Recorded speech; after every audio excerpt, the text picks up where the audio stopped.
Today, we're talking about torticollis in babies, and specifically, we're talking about torticollis stretches for babies or torticollis exercises for babies. This question came in to me. A parent of a 7-month old has torticollis, and baby has been struggling to hold their head up, struggling to roll over, and struggling to sit up on their own because of the torticollis. Now, before we get into rolling over and sitting up on our own, baby needs to be able to get that torticollis under control so that she can hold her head up. So, what I'm going to do is I'm going to take you through a couple of different things I want you to pay attention to.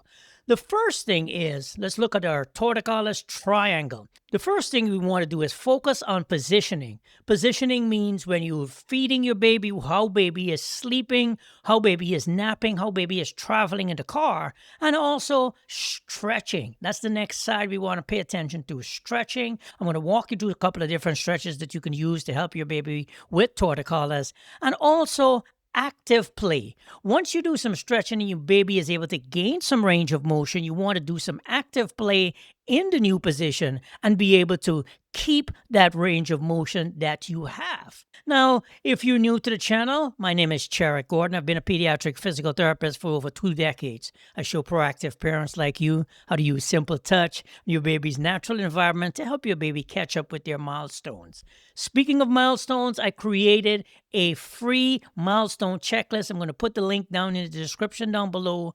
It just goes month by month and it shows you what your baby should be doing from one month to the next. So you can keep track, you can print it out, slap it on your refrigerator, and know what your baby should be doing, when to get some extra help for your baby. So let's start off by talking about what torticollis actually looks like.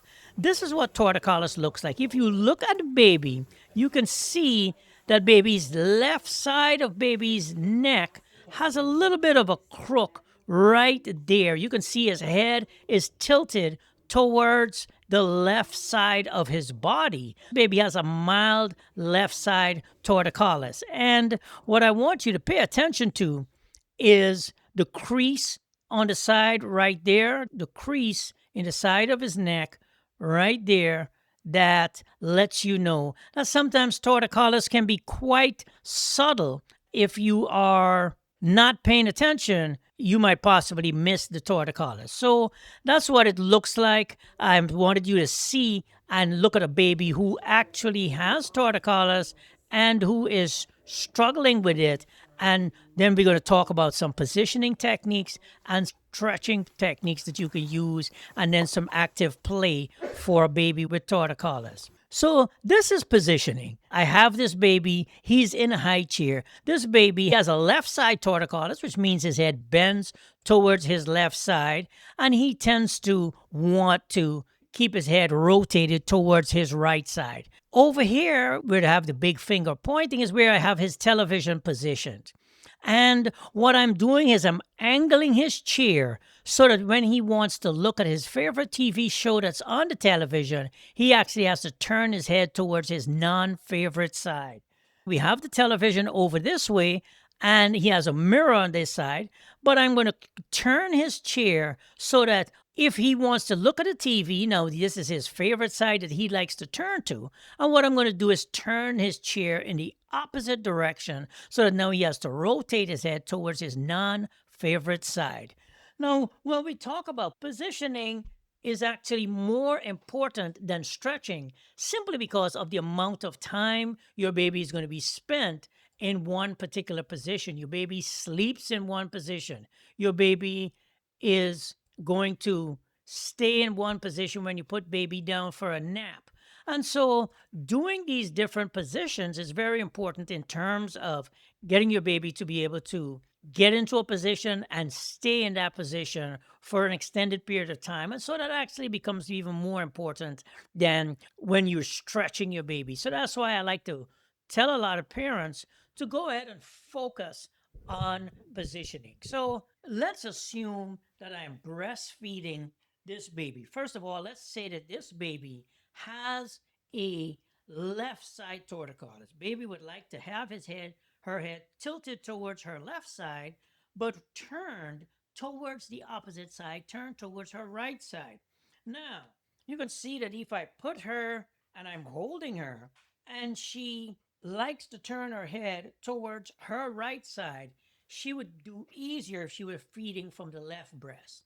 And so, what I encourage parents to do, one of the repositioning techniques that I like to do and encourage parents to do, is to go ahead and just switch baby onto the opposite side. And now, baby would have to rotate or turn her head towards the opposite side, the side that she does not normally like to position herself in order to feed. And you want to be switching back and forth between the breasts so that baby turns their head to both sides and doesn't just get stuck with your head turned towards one side.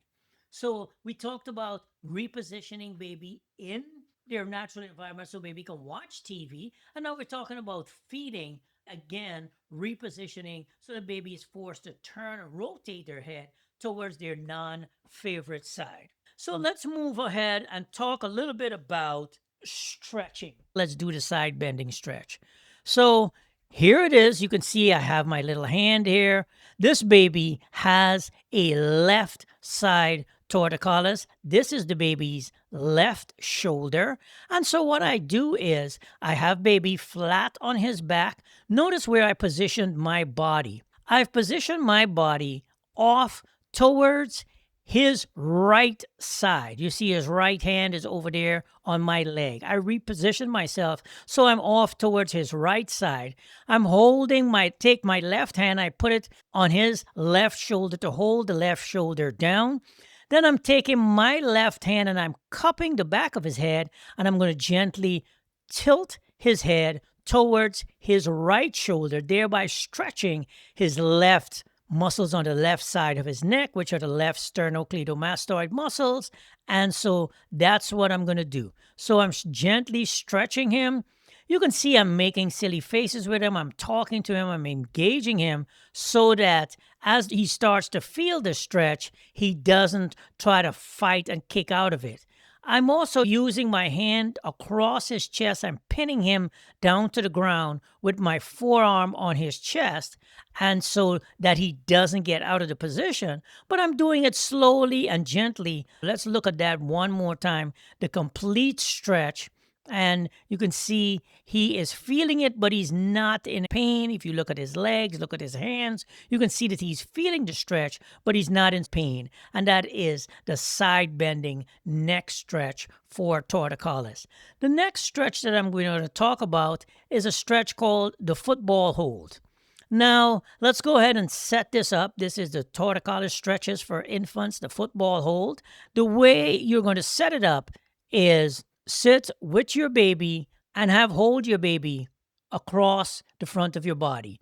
You're going to take your right hand. Again, this baby has left side torticollis. So I am positioning baby so that the left side is down and I am sitting on the ground. I tread my right hand, my right arm in between baby's legs, and I bring that arm up all the way and I hold down baby's left shoulder with my right arm. Notice the way I have my right arm in between baby's legs, coming all the way up and holding down baby's left shoulder. Then I take my left arm and I bring my left arm so the left arm is cradling baby's head so that his head is resting in my elbow. I make a little pocket with my elbow right there. And what we're going to do is we're going to hold him in this position, hold that shoulder down, and we're just gently going to rock baby side to side. If you look at where his right ear is almost touching his right shoulder.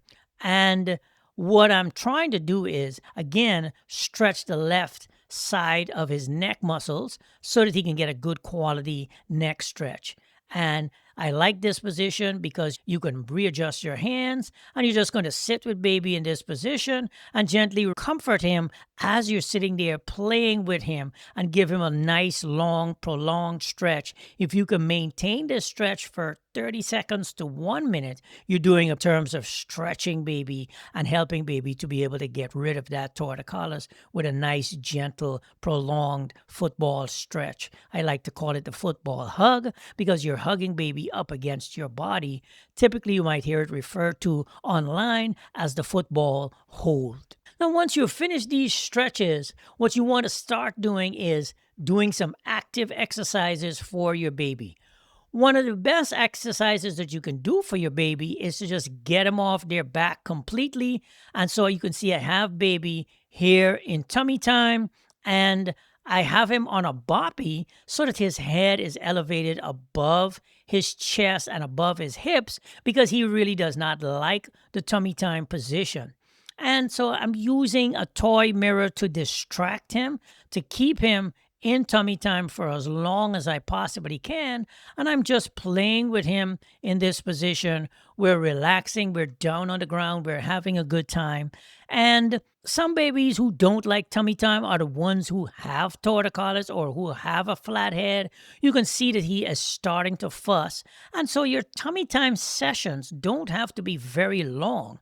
You can do 30 seconds, 60 seconds of tummy time, and then go ahead and take baby out of tummy time. Notice that immediately when I took him out of tummy time, he stopped fussing.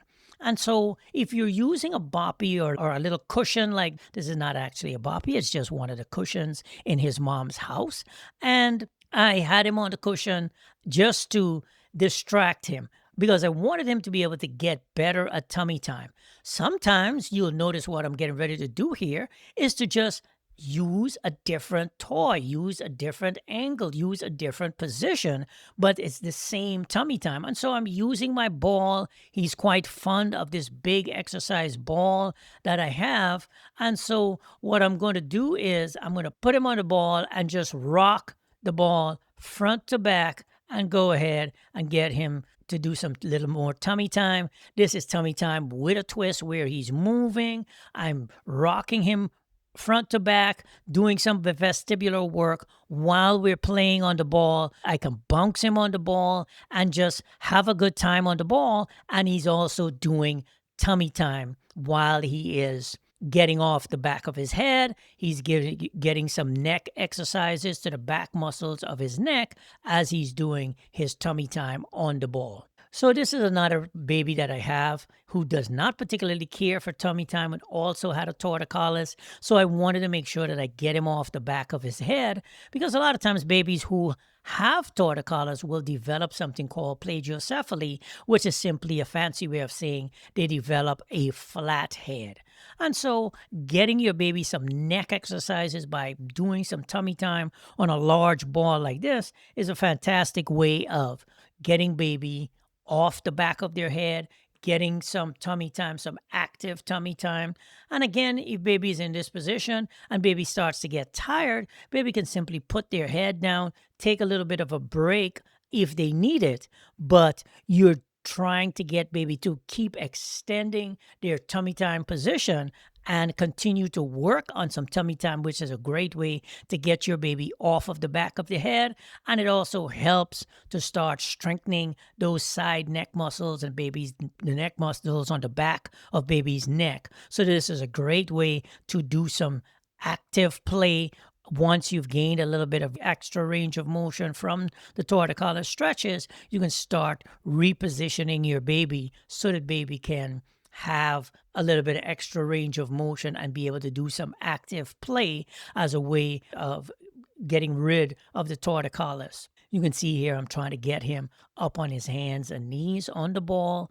These are all ways to continue to strengthen his body and build some core trunk strength and stability. But of course, today we're just focusing in on getting him to do some tummy time. He's not able to do it for a long period of time. And so I'm happy to let him take a break, let him have a little bit of fun on the ball while we're playing and doing some active tummy time.